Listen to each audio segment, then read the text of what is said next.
Masyaallah muslimin, Bapak hadirin rahimakumullah, sebagaimana biasa untuk di materi saya ya, kita mengkaji dari akidah al-Islamiyah ya. Di mana di pertemuan sebelumnya kita telah mengkaji membedah kaitan tentang arti akidah atau terkait tentang ilmu akidah dan cakupan terkait tentang akidah ya. Dan diantaranya kita kaji di pertemuan sebelumnya terkait tentang muradif ya daripada akidah ya. Di sana adanya asyariah ya, kemudian adanya juga as-sunnah ya, adanya juga usuluddin ya, adanya juga fiqhil akbar ya, dan seterusnya. Nah, ini nama lain dari al-aqidah al-islamiyah ya. Kali ini insya Allah di majelis yang mulia ini kita akan berbicara terkait tentang kesungguhan Rasul dalam menjaga akidah umat agar tidak terjerumus dalam kesyirikan ya. Kesungguhan Rasul dalam menjaga akidah umat agar tidak terjerumus dalam kesyirikan ya. Nanti diantaranya kita untuk mendapati pelajaran ya, bahwa ketika kita untuk betul-betul serius ya mengkaji tentang masalah akidah, kemudian berhati-hati dari kesyirikan gitu ya, yang kadang bisa jadi nanti adanya semangat kita yang melemah ya, atau keyakinan kita yang melemah ya, pada kondisi umat banyak terjerumus kepada kesyirikan ya.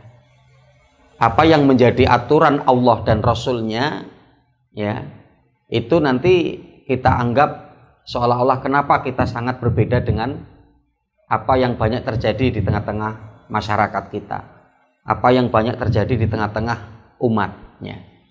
Maka dengan ketika kita nanti mendalami kembali ya, sehingganya ketika kita mendalami persoalan ini nanti kita akan mendapati memang Rasul begitu besar perjuangan beliau ya untuk menjaga umat ini agar tidak terjerumus kepada kesyirikan. Itu ya. Nanti akan kita lihat dalil-dalilnya ya, seperti apa begitu perjuangan Rasulullah, kesungguhan Rasul ya dalam menjaga akidah umat agar tidak rusak akidah umat dan agar ya mereka tidak terjerumus atau umat ini tidak terjerumus kepada kesyirikan. Ya. Ikhwan fillah rahimakumullah. Nah, ini nanti diantaranya merupakan bentuk kasih sayang Allah dan begitu sayangnya Rasul kepada kita. Ya. Jauh-jauh hari Allah Subhanahu wa taala dan Rasulnya ini telah memberikan wanti-wanti kepada kita ya, pada hal-hal yang akan menjerumuskan diri kita kepada yang haram ya, baik begitu juga di dalamnya terkait tentang masalah kesyirikan ya, itu telah ya dijelaskan atau itu telah diwanti-wantikan kepada kita agar kita tidak terjerumus ke dalamnya ya, yang kalau dalam istilah syariat itu yang disebut dengan saddu dzari'ah ya, saddu adzari'ah ya.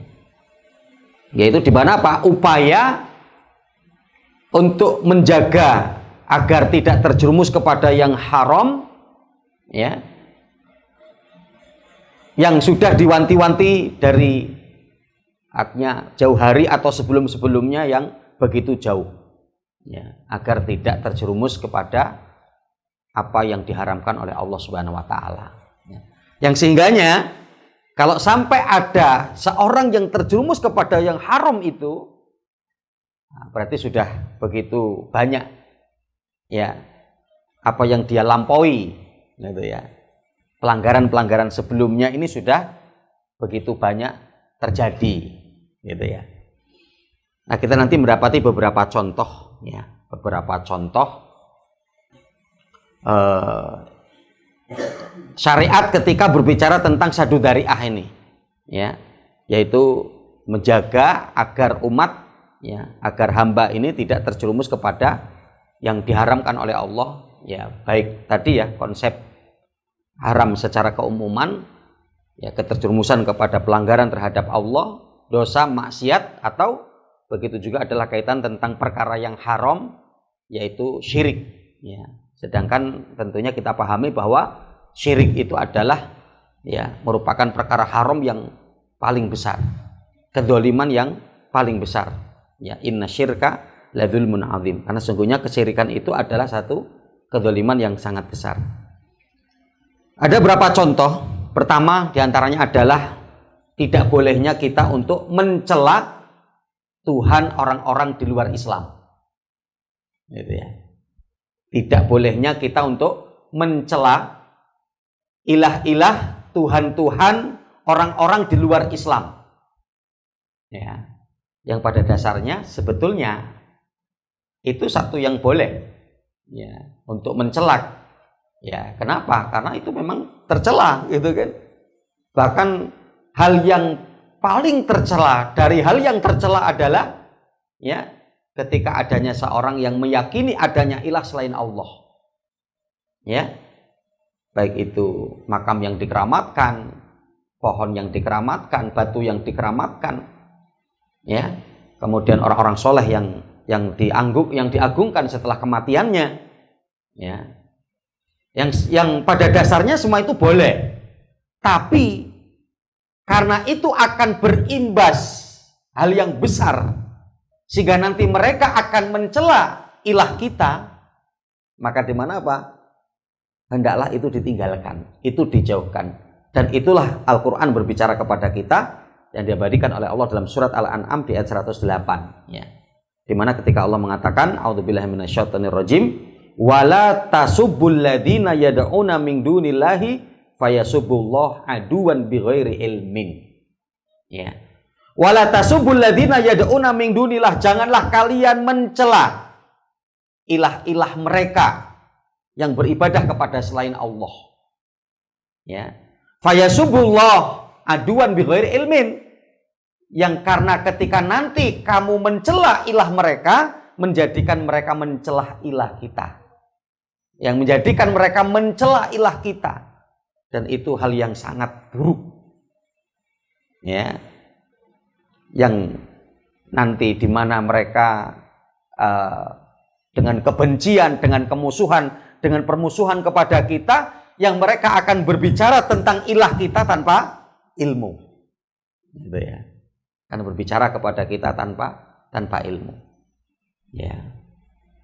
Jadi khonifidin rahimani warahmatullah, ya. Nah ini diantaranya contoh kaitan dengan sadu dzari'ah tadi, ya.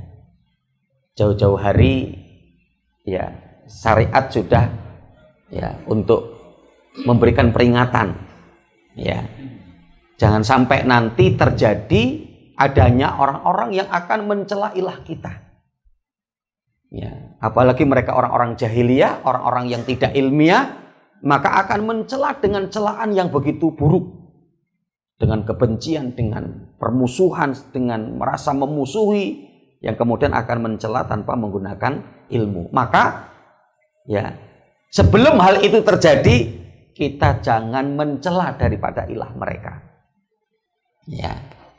Ya, kecuali mungkin di majelis-majelis kita yang tidak ada mereka, artinya seperti itu, ya. Tapi ketika kemudian berada pada mereka, ya, dikhawatirkan tadi, ya, mereka akan mencela ilah kita, yang dimana ilah kita tidak layak untuk dicela sedikit pun. Hanya seperti itu, ya. Karena kadang kan begitu, ya, ya, yang apa namanya, kita mendapati hadis, ya, yang diantaranya ini untuk menjadi wanti-wanti bagi para wanita, kan gitu, ya, yang ketika Rasul bersama dengan Ibunda Aisyah, ya, kemudian bertemu dengan seorang Yahudi, yang dimana Yahudi itu mengucapkan salam kepada Rasulullah, ya, tapi kemudian Rasul hanya mengatakan, menjawab dengan wa'alaika, gitu kan, ya. Yang ketika itu kemudian Ibunda Aisyah mengatakan, ya Rasulullah, Kenapa engkau hanya mengucapkan itu ketika dia mengucapkan salam kepadamu? Ya. Kemudian Rasul mengatakan, karena sesungguhnya yang mereka ucapkan itu adalah satu kecelakaan dan kebinasaan untuk kita. Bukan assalamu alaikum, tapi assamu alaikum. Ya kan gitu kan? Assamu alaikum artinya apa? Kebinasaan untukmu Muhammad. Kecelakaan untukmu wahai Muhammad. Yang pada waktu itu Ibunda Aisyah nggak ngerti. Gitu kan? Yang ternyata orang Yahudi itu mengucapkan assamu alaikum tapi bukan assalamu alaikum. Ya. Yang maka Rasul hanya menjawab dengan wa alaika atau wa alaikum. Ya begitu juga atas dirimu, yang celaka itu ya kamu. Gitu kan? Ya. Jadi ternyata ketika Ibunda Aisyah ngerti itu, ternyata wah, ya Rasulullah, seharusnya jawaban kita bukan hanya sekedar itu. Tapi ya kebinasaan untukmu, mampus untukmu, celaka kamu, dan seterusnya. Itu perempuan. Gitu kan? Ya nggak cukup hanya balas satu, tapi pinginnya balasnya berderet. Gitu ya. Nah itu kan nanti ditakutkan begitu gitu loh. Ketika kita mencela ilah mereka, kita mungkin mencela satu. Tapi mereka akan mencela yang berderet gitu kan. Ya, nah maka ini diantaranya bentuk ya saddu dzari'ah. Ya. Kemudian contoh berikutnya kita mendapati firman Allah Subhanahu wa taala di dalam surat Al-Baqarah ayat yang ke-104. Ya, tidak bolehnya kita berkata ra'ina. Ya, ra'ina, ya. Allah Subhanahu wa taala menyebutkan ya ayyuhalladzina amanu la taqulu ra'ina wa qulu durna wasma'u walil kafirina adzabun alim. Ya. Wahai orang-orang beriman, janganlah kalian mengatakan ra'ina, akan tetapi katakanlah ungdurna, ya, wasma'u, dan dengarkan, walil kafirina adzabun alim, dan bagi orang-orang kafir itu adalah azab yang pedih.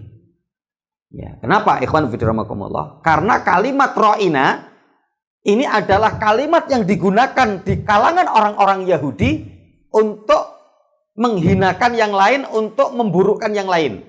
Arti ra'ina itu adalah ahmak, ya, kebodohan, bodoh, artinya begitu. Ya. Nah maka apa? Kalimat ini, ya, takut nanti kemudian akan disampaikan kepada Rasul, akan disampaikan kepada orang-orang yang beriman. Maka apa? Di kalangan orang-orang yang beriman, agar kalimat ini tidak menjadi kalimat yang terbiasa untuk mereka ucapkan. Ya, ya meskipun dalam bahasa Arab atau di kalangan mukmin itu adalah artinya adalah dengarkan kami. Ya. Atau kemudian lihatlah kami, ra'ina gitu ya. Ya. Maka kemudian apa? Ya. Ketimbang nanti kalimat yang buruk ini kemudian akan diberikan kepada orang yang beriman, akan diberikan kepada Rasul dan para sahabatnya pada waktu itu, maka turunlah ayat untuk jangan menggunakan kalimat itu. Ya, tapi lebih untuk menggunakan kalimat dari kata nadhara, lihatlah kami, ungdurna. Ya, ya ayyuhalladzina amanu la taqulu ra'ina, walakin ungdurna wasma'u walil kafirina adzabun alim. Ya, nah ini diantaranya contoh ya terkait dengan saddu dzari'ah tadi. Ya, jadi ketimbang kalimat yang buruk ini ya kemudian tersampaikan juga untuk Rasul dan para sahabatnya, untuk umat, ya maka kalimat tersebut untuk kemudian tidak diucapkan, tapi untuk berkata dengan kalimat yang lain. Ya, nah ini kaitan dengan saddu dzari'ah. Ya. Begitu juga diantaranya apa? Kita mendapati yang ketiga, bagaimana ketika Allah Subhanahu wa taala ya mengharamkan atau bagaimana diri kita untuk meninggalkan dari zina. Ya. Kita mendapati firman Allah dalam surat Al-Isra ayat yang ke-32, ya. Wala taqrabuz zina innahu kana fahisyata wa sa'a sabila. Ya. Janganlah kalian dekati zina. Kenapa? Karena itu adalah merupakan perbuatan yang keji. Ya, fahisyah. Ya. Wa sa'a sabila, dan itu merupakan seburuk-buruk jalan. Ya, dan itu merupakan seburuk-buruk jalan. Ya. Nah ini untuk ya betul-betul juga untuk kita wanti-wanti begitu ya. Ya. Agar di mana kita mawas diri, bahkan Rasul sudah mengingatkan kan, matarok tuba di fitnatan ya adoro ala rijali minan nisa ya, tidaklah aku meninggalkan satu fitnah kata Rasulullah yang paling bahaya bagi laki-laki kecuali adalah fitnah wanita ya. Jadi yang ternyata diantaranya kita nanti mendapati wa khuliqal insanu dha'ifa, dan sungguh Allah menciptakan manusia itu dengan lemah. Di antara penjelasan para ulama disebutkan dalam tafsir Imam Ibnu Katsir pun diantaranya apa? Yang dimaksudkan bahwa Allah menciptakan manusia itu dengan lemah, Allah menciptakan laki-laki itu lemah di hadapan wanita. Ya. Ya. Jadi kadang begitu kan. Ya. Ya, jadi artinya apa? Bahkan ayat Al-Quran juga di ayat yang lain nanti mengatakan kan begitu ya. Ketika Allah menyebutkan bagaimana Nabi Yusuf alaihissalam ya, itu dengan menyebutkan bahwa tipu daya mereka itu besar. Inna kaidahunna azim. Tipu daya mereka para wanita itu besar. Tapi kalau kita melihat bagaimana ketika Allah menyebutkan tipu daya syaitan itu lemah. Inna kaidah syaitani kana dha'ifa. Sesungguhnya tipu daya syaitan itu lemah. Ya, berarti apa? Tipu daya wanita itu lebih besar daripada tipu daya syaitan. Ya, itu kan? Daripada tipu daya syaitan. Ya. Nah, maka sehingganya dengan hal ini kan diingatkan oleh Rasul, ayat banyak mengingatkan ini. Ya agar betul-betul kita menjaga diri, gitu loh. Ya, belum lama ada satu keluarga muda lah gitu loh. Ya, apa istilahnya untuk minta nasihat dari saya gitu ya. Yang diantara problem laporan istrinya karena apa? Suaminya menggampangkan interaksi dengan lawan jenis yang intens, ya jelas godaan syaitan itu kan begitu ya, ya untuk jawab WA istri secukupnya gitu kan. Tapi kalau yang bukan istri itu luar biasa, gitu kan, ya kadang ngobrol sama istri dikit, ya ngobrol sama tetangga janda, wah panjang, ya kopi itu pengennya ngejok terus gitu ya. Ya, sudah habis satu gelas, jok lagi mas, oh iya, jok lagi, jok sampai yang kelima kali joknya, ini masya Allah. Ya, dan ini harus memang masya Allah gitu ya. Ya, saya sampai mengatakan sama ikhwan itu, saya sampaikan, ya bisa jadi mbak nggak ngerti kalau itu sudah halal, nggak mungkin Ustaz, gitu kan, nggak mungkin kata dia gitu ya. Ya mungkin aja, kata dia tetap nggak mungkin gitu kan. Terus saya tanya ke ikhwannya, mungkin ya, ya enggak saat belum halal itu katanya. Ya enggak usah berarti komunikasi sama dia, belum halal ya, gitu. Ya, nah ini jadi problem-problem ya, hal perkara seperti ini. Ya, artinya, ya saya sering menyampaikan, ya kalau berani halalkan, kalau enggak usah deket-deket begitulah, gitu loh. Konsepnya begitu aja sih. Itu kan syariat sudah memberikan jalan kan istilahnya begitu. Ya, itu godaan setan itu. Menghabiskan waktu, kemudian kadang ya bohong juga mungkin kan gitu ya. Ya, banyak kalimat-kalimat dustanya mungkin. Apa untungnya istilahnya kan gitu ya.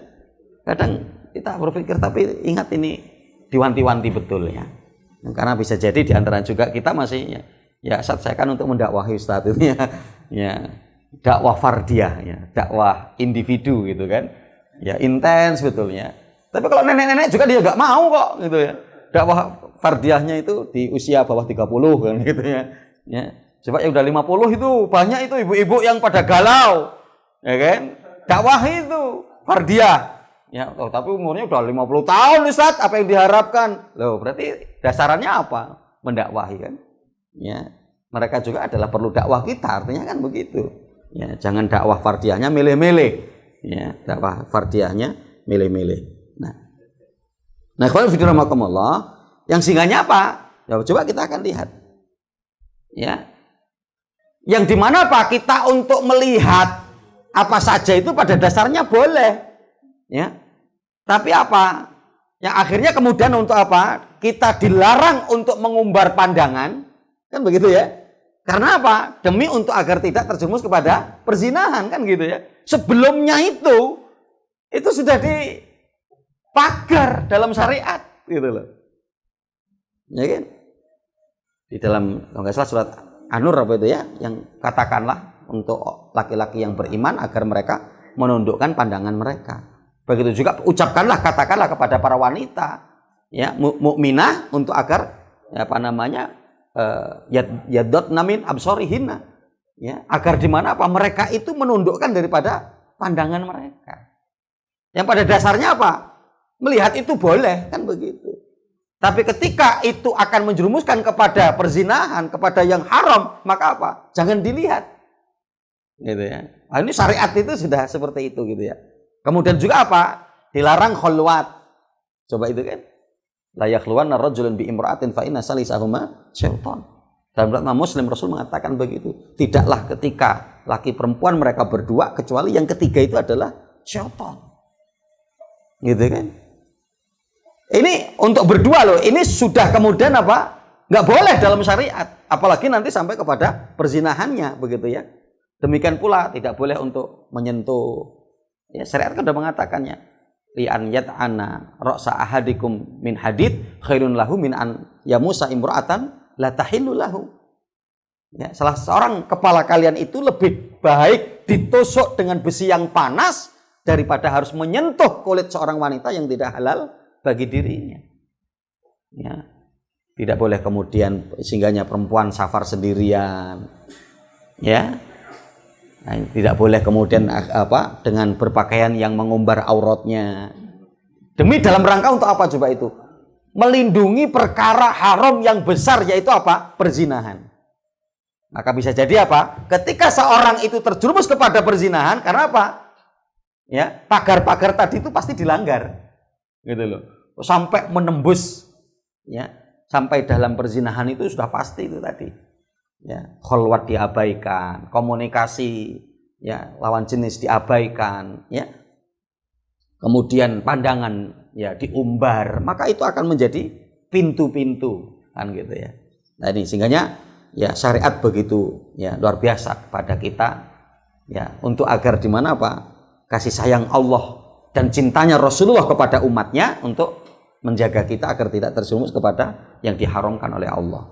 Ya, begitu juga di antara contoh yang keempat terkait dengan syirik sekitar kubur.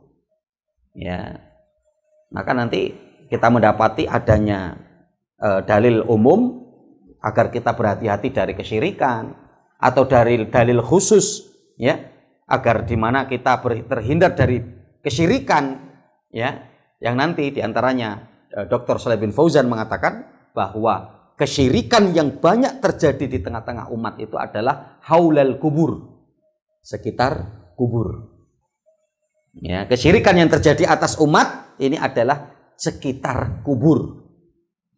Ya. Penyimpangan yang terjadi atas umat mayoritas kebanyakan seputar kubur.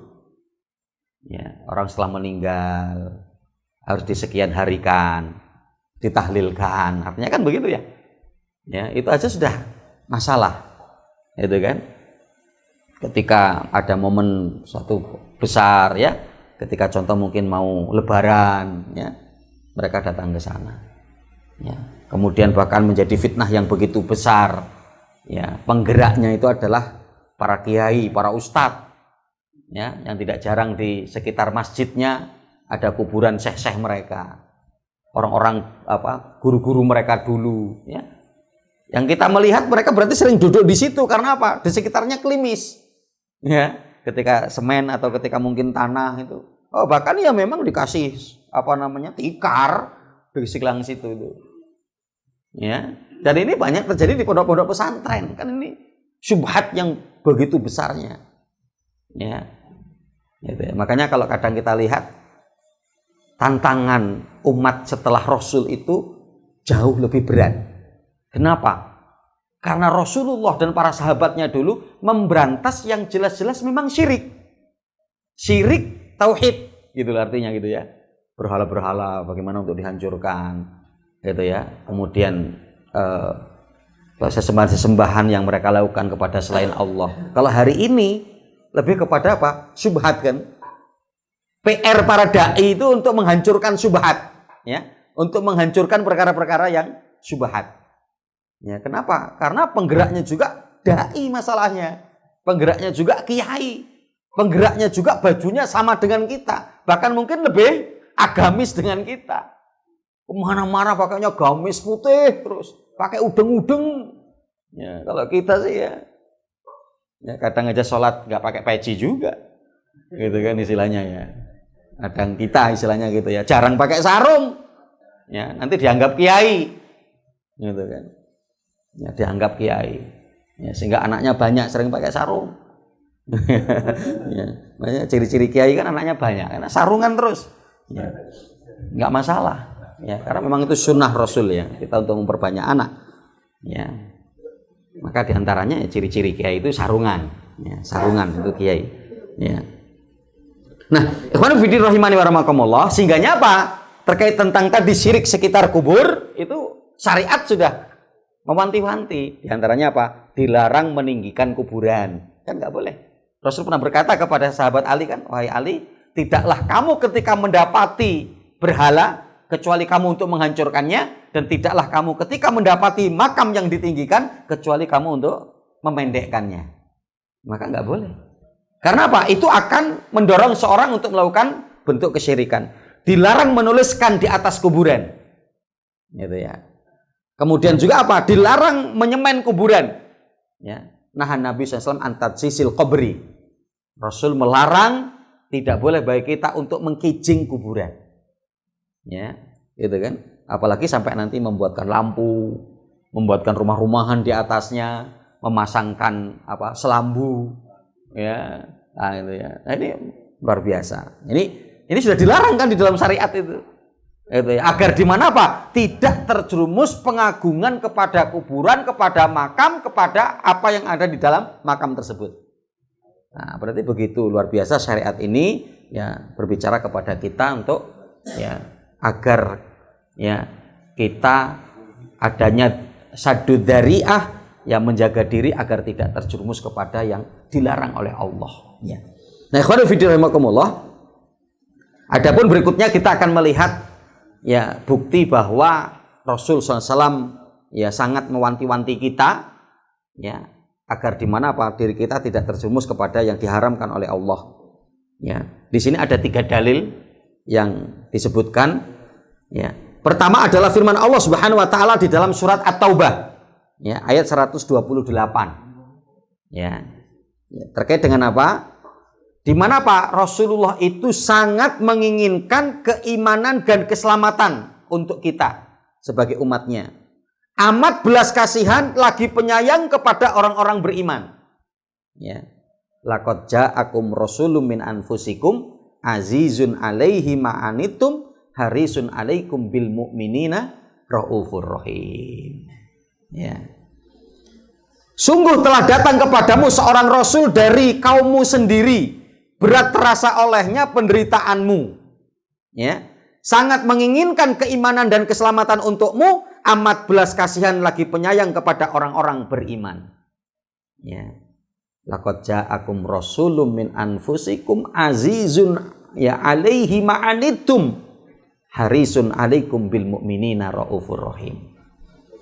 Ya, jadi Rasul mendapati begitu beratnya kehidupan umat. Gitu ya. Tapi di mana apa? Rasul SAW sangat memiliki belas kasihan kepada kita. Ya, Rasul sangat penyayang kepada kita. Rasul sangat sayang kepada kita. Ya. Apa di antara bentuk realisasinya? Dengan bahwa Rasul itu sayang kepada kita. Sebagaimana disebutkan dalam surat At-Taubah ayat 128 ini. Yang pertama, Allah mengutus Rasul dan Rasul semangat dalam menyampaikan kebenaran kepada umatnya. Ya, itu bentuk diantara apa? Realisasi bahwa ya Rasul itu adalah raufum bil mu'minina raufur rahim.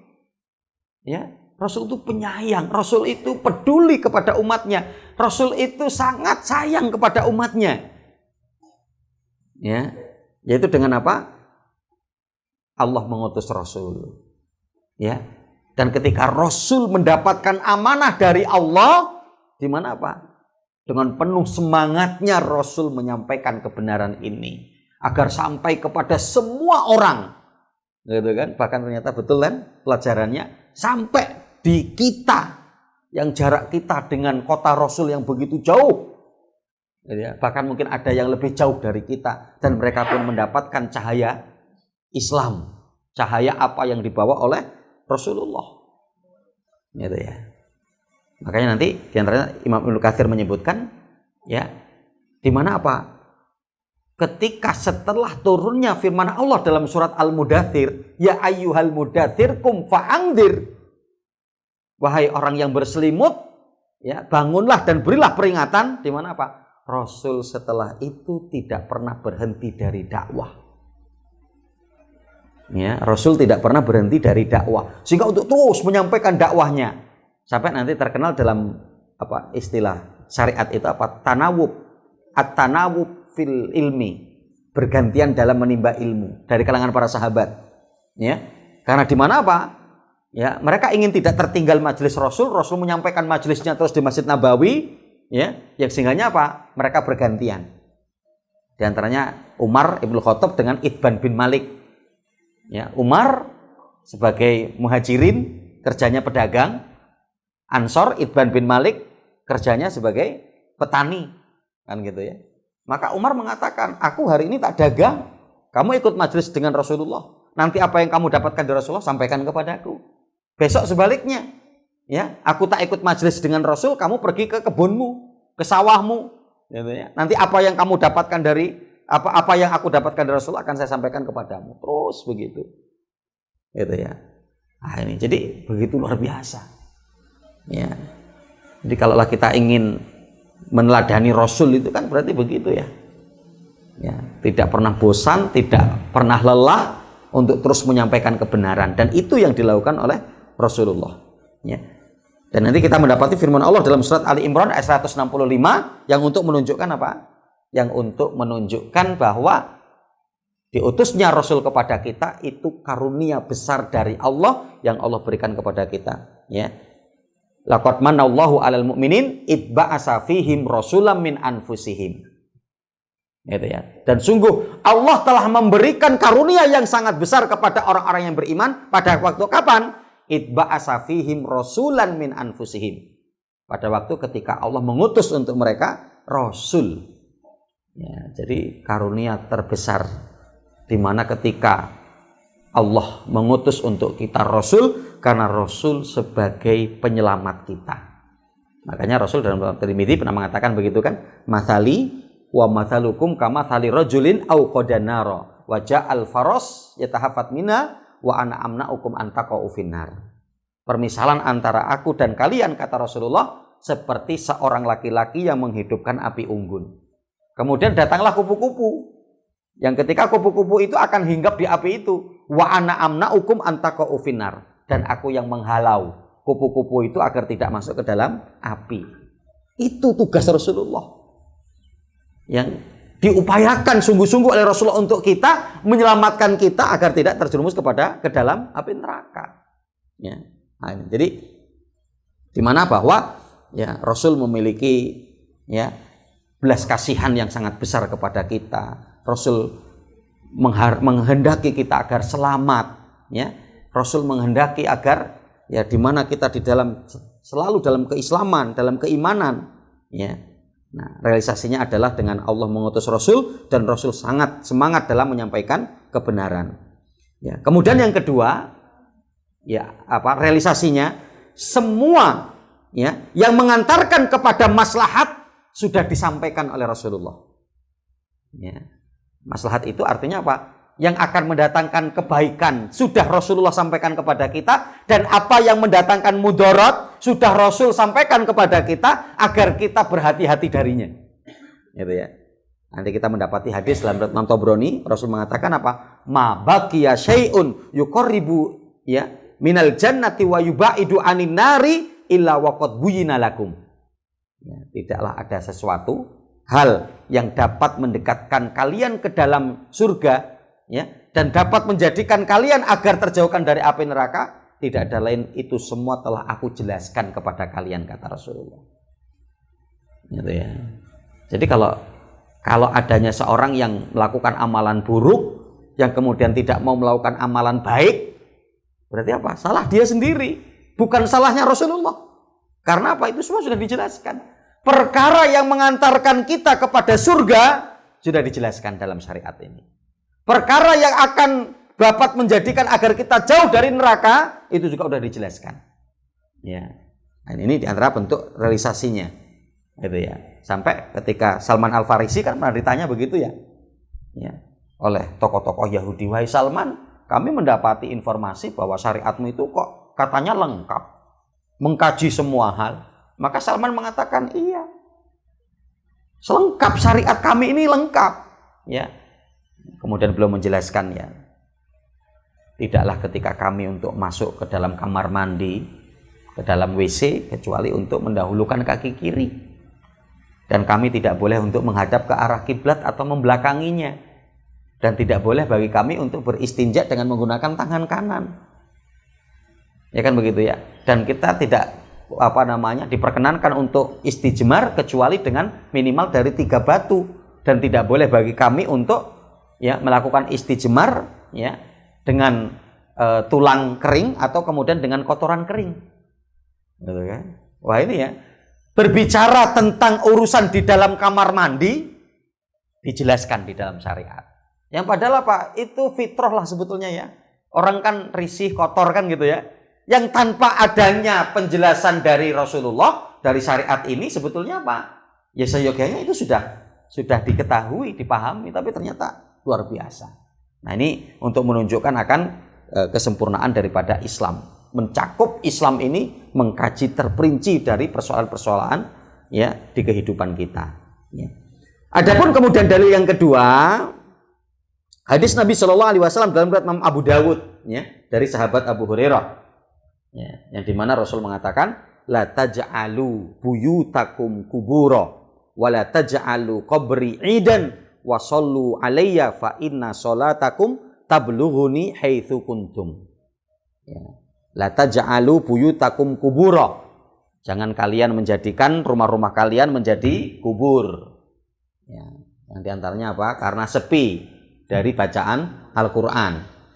Ya, bahkan orang hari ini sebaliknya ya, baca Qurannya dikubur, gitu kan? Di kuburan. Ya di rumah nggak pernah dibacakan Al-Quran. Nah ini. Ya. Wala taj'alu qabri idan, dan janganlah kalian menjadikan kuburku sebagai id. Ya. Wasallu alayya, bersolawatlah kepadaku, fa inna sholatakum, karena sungguhnya solawat kalian, tablughuni haitsu kuntum, akan sampai kepadaku dimanapun kamu membaca daripada solawat itu. Gitu ya. Nah artinya apa? Ikhwan fillah rahimani wa rahimakumullah. Di mana Pak? Lebih titik tekannya pada hadis ini, Rasul mengingatkan kita agar jangan menjadikan makam Rasul menjadi id. Ya. Nah nanti di sini id itu ada 2 ya, yaitu terkait tentang waktu ya, waktu ya. Jadi id itu kan artinya dari kata ada, ya'udu artinya kembali ya, maka Idul Fitri itu kan kembali makan ya, bukan kembali suci ya, bukan kembali suci tapi kembali makan ya, futur itu makan. Ya. Nah, di mana Pak? Kembali makan dari kata ada ya'udu, id, kembali. Nah, maka para ulama menyebutkan kembalinya itu pada 2 hal kaitan id itu, yang kemudian pada hadis ini wala taj'al qabri idan, artinya apa? Yang pertama tempat, ya, waktu. Yang artinya apa? Waktu yang terus berulang-ulang. Ya, di setiap tanggal sekian, di setiap bulan sekian, di setiap bulan ini. Maka ketika dilakukan terus-menerus itu namanya id. Ya. Contoh mungkin kaitan dengan, maka kenapa kok tidak boleh bagi kita untuk ulang tahun? Kan gitu kan? Karena kan itu Id, kembali yang terulang dengan waktu yang sama. Gitu kan? Ya. Ketika contoh mungkin temannya tahu ulang tahunnya tanggal sekian, ternyata mengucapkannya mundur, kata dia, alah basi. Gitu kan? Ulang tahun saya sudah 3 hari yang lalu, katanya gitu kan. Ya, maka apa? Ulang tahun itu untuk tepat waktunya. Waktu yang terulang-ulang terus. Sedangkan yang ada di dalam syariat ini cuma 2. Idul Adha dan Idul Fitri. Hanya begitu ya. Terulang di setiap tanggal berapa? 10 Dzulhijjah Idul Adha. Ya. Kemudian Idul Fitri 1 Syawal ya. Ya, maka gampangnya ketika ditanya, kapan Ustadz Idnya? Ya, 1 Syawal. Ya. Meskipun nggak tahu tanggal berapa, itu 10 kah, tanggal 11 kah, tanggal 12 kah, gitu kan? Ya. Nah, kemudian yang kedua adalah tempat yang terulang-ulang. Jadi berada di tempat yang terulang-ulang itu juga namanya Id, gitu ya. Ya, maka diantaranya apa? Ya, pada hadis ini tidak boleh ya diwanti-wanti oleh Rasul agar tidak menjadikan bahwa makam Rasul sebagai Id, ya. Yang nantinya mereka akan berkunjung terus-menerus secara khusus ke makam Rasul, yang itu tidak boleh. Yang dulu dilakukan oleh para sahabat dulu adalah dengan memperbanyak sholawat.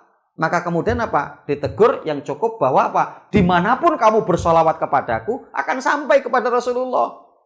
Jadi nggak mesti harus kemudian datang ke makam Rasulullah.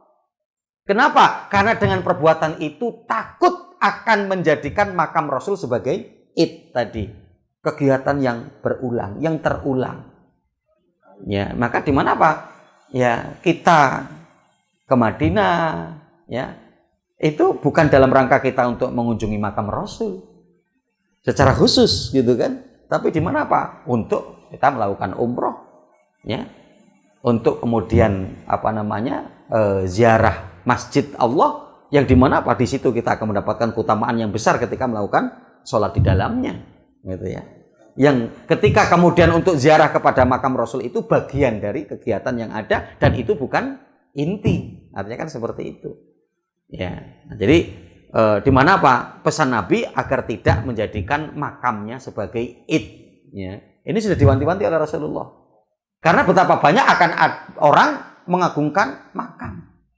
Jadi kalaulah perkara ini tidak dipegang serius oleh para sahabat, para ulama setelahnya, kemudian dari kerajaan Saudi itu menjaga kuburan Rasul, wah mungkin udah pertama yang paling akan banyak terkunjungi adalah makam Rasulullah. Wong bukan makam Rasulullah saja rame, ya kan? Apalagi ketika dibuka keyakinan itu, masya Allah, ya berderet itu pasti akan terus antri. Bahkan bisa jadi apa? Tawafnya itu tidak begitu penting bagi mereka. Yang terpenting adalah menziarahi makam Rasul, gitu kan? Ya, bahkan termasuk nanti dalil yang ketiga adalah kaitan tentang ya apa yang diceritakan oleh cucu Rasul SAW, ya bahkan cicit Rasulullah, ya. Jadi yang dikenal dengan Zainal Abidin, ya itu adalah cicit Rasulullah SAW yang ketika itu adanya orang yang untuk menerobos adanya pintu-pintu kecil untuk sampai kepada makam Rasul, ya yang ketika itu sudah kemudian diperingatkan. Akhirnya kemudian ditutup tempat itu ya untuk agar tidak banyak dikunjungi orang. Yang karena apa? Mereka tahu akan pesan Rasul, yaitu apa? Wala taj'alu qabri idan.